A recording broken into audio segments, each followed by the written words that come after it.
Hi, this is Barbara from Fanbase Press. I'm here with Rachel Larsen from the Tiny Chef Show. Rachel, thank you so much for chatting with me. Yeah, thank you for having me. First and foremost, I want to hear your experience in just seeing the outpouring of love and support for Tiny Chef.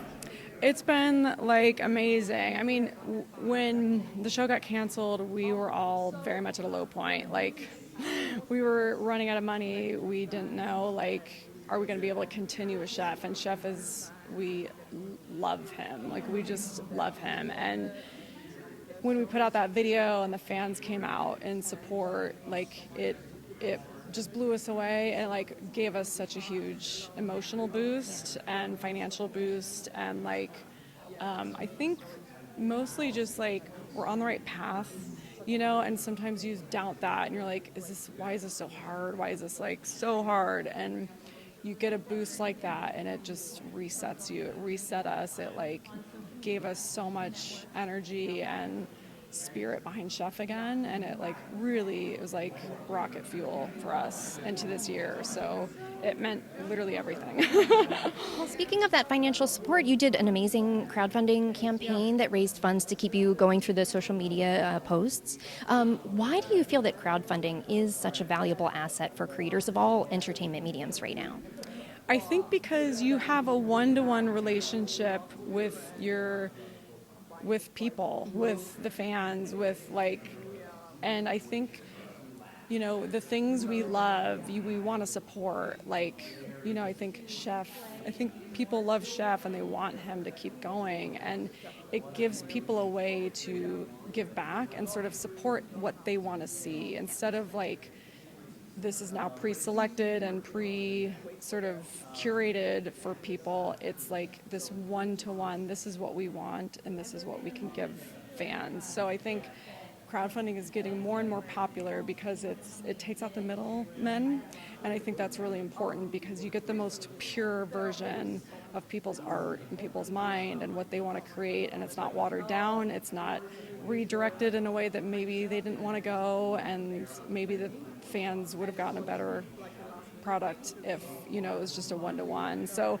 I think it's everything, and I think, you know, it's like give people what they want. I love it. I hope it's the future, because I think artists who have a vision, you know, you should let that shine and let people figure it out and let people make mistakes along the way that maybe gets them to this like end thing that is the best version of what that thing could be. Absolutely. Yeah.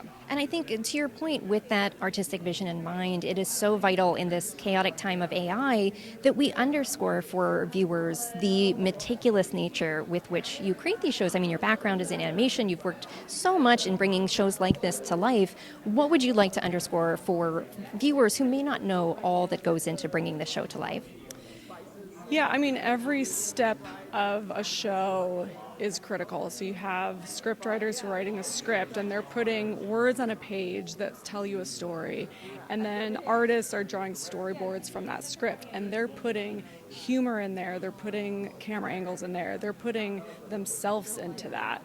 And then you have, you know, the edit session, the editors putting their little like spin on the storyboards to create an animatic, and then you give that to the animators and, you know, people building the sets, people building the puppets, people building the costumes. Every step of that process, someone is pouring themselves into that process and their experience, their thoughts, their love, their passion into each part of that process, and you can't remove that. Like, at each step, the thing gets better, you know, and I think if you let people breathe and do what they do, each part of that process, you see it come to life and get better. And, you know, like Chef will be wearing overalls in one of the animatics, and then the costume designer will be like, I'm ready to show you guys Chef's overalls. And the moment you all go and he's like in these adorable tiny overalls, and like, you can't replace that moment where you see this thing that someone created and they're proud of it and it's so funny and it's so good, and then a moment an animator says like, I'm ready for approval, and they've been in behind a curtain for a week, you know, and you pull back the curtain and you press play and you're just like, what have they done, you know, and they've put these little moments in that you didn't talk about, you didn't ask for, and they usually are the moments that are the funniest, that are the best. and you just can't like automate that. Like people are making decisions that you're just like, how did you think of that?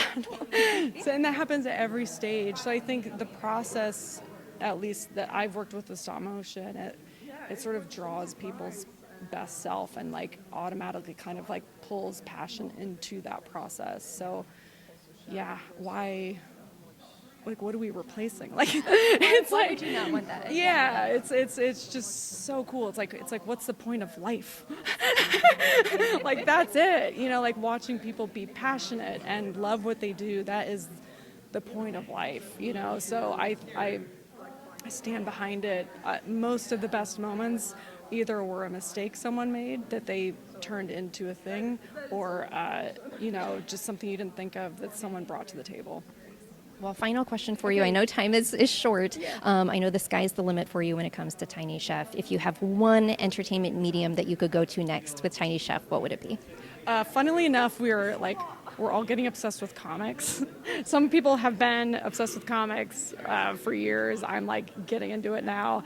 So we really want to do a chef comic book. I just think like the timing is like perfect. Like, yeah. So we're excited about that. Yeah. We fully support that. We love comics. Yay. Well, Rachel, thank you so much for your time. I really appreciate it. Thank you.